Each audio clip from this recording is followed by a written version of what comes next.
आषाढी यात्रेपूर्वी पंढरपुरात धोकादायक इमारतींचा प्रश्न पुन्हा एकदा ऐरणीवर आलाय। जुन्या पंढरपुरात 113 इमारती धोकादायक असल्याचं नगरपालिकेनं केलेल्या सर्वेक्षणातून उघड झालंय।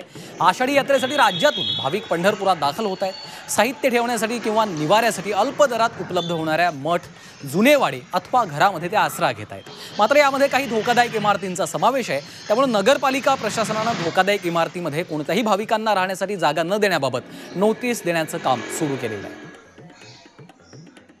ज्या इमारती पाडता येणार नाहीत अशा इमारतीवर सदरची इमारत धोकादायक आहे आणि या इमारतीमध्ये कोणत्याही वारकऱ्यांनी राहू नये अशी बोर्ड नगरपालिकेच्या वतीनं लावण्यात येतात।